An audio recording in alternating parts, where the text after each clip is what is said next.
Stretol som ju na eskalátore v shopping centre. Mladá, ešte stratená, životom unášaná ako list vo vetre.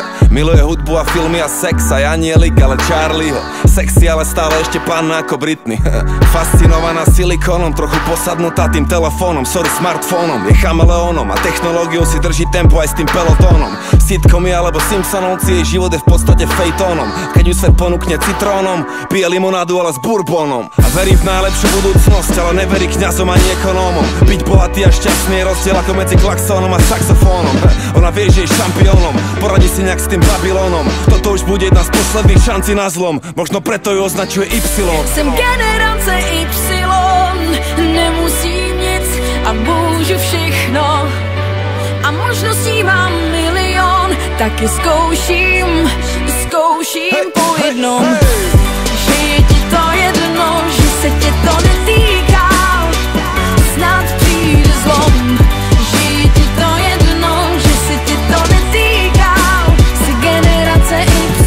V lete chcela ísť do Paríža, ale pôjdeme radšej mi asi k moru. Tiež vôbec nemusí túto dobu chorú, ale neopúšťa sa, nemá problém ani s Mohamedom, ani s Ježíšom. Má rada každého, ale je buddhistkou asi najviac z toho všetkého. A prisahám, že už rok viem, že je najväčšia zo všetkých. A presne ako ja tiež najradšej komunikuje cez texty.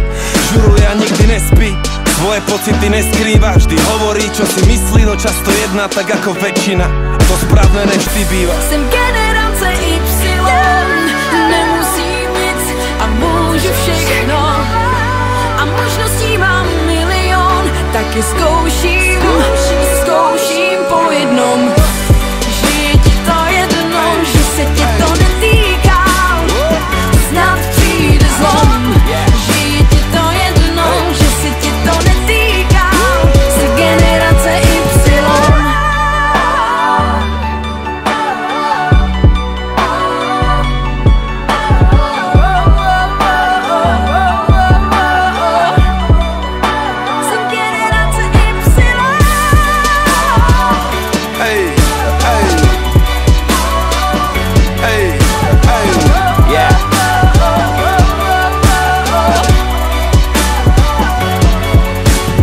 Vie, že môže byť kým chce a môže skoro všetko, ale nemusí nič. Užíva si, čo má tu a teraz, vie, že dnes je tu a zajtra nemusí byť. Čas plynie stále rýchlejšie, ona chytená vo víre veľkomesta, ale v pohybe. Takže robí chyby a chce Boha, ktorý ju za to nepotrestá. Ohňostroj na len 4. júla, aj dnešok je dňom nezávislosti. Nevadí zmena ani multikultúra, vyhýba sa iba nenávistnosti. Postaví archu jak Noé, lebo sa tak rozhodla ako Neo. Bola domov jak E.T., Kevin sám doma, trochu ničí, trochu tvorí, slovom horí. Jsem generace Y, jsem generace Y, nemusím nic a můžu všechno. A možností mám milion, taky zkouším po jednom. Že je ti to jedno, že se tě to netýká, snad přijde zlom. Že je ti to jedno, že se tě to netýká, jsi generace Y.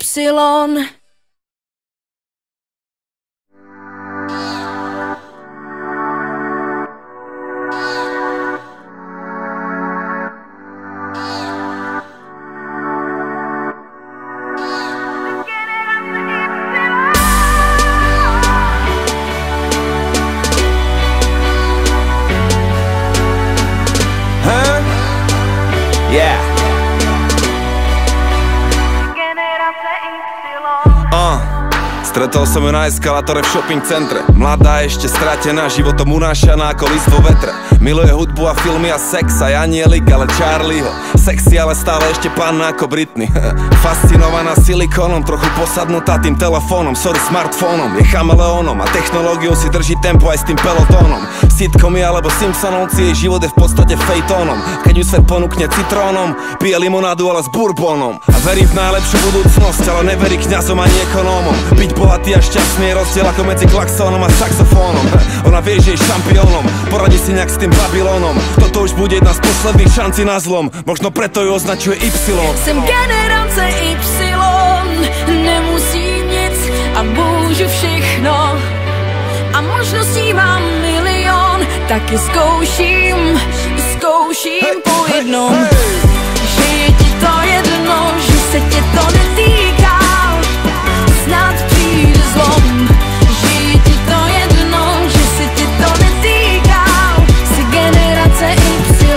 lete chcela ísť do Paríža, ale pôjdeme radšej my asi k moru. Tiež vôbec nemusí túto dobu chorú, ale neopúšťa sa, nemá problém ani s Mohamedom, ani s Ježíšom. Má rada každého, ale je buddhistkou asi najviac z toho všetkého. A prisahám, že už rok viem, že je najväčšia zo všetkých. A presne ako ja tiež najradšej komunikuje cez texty.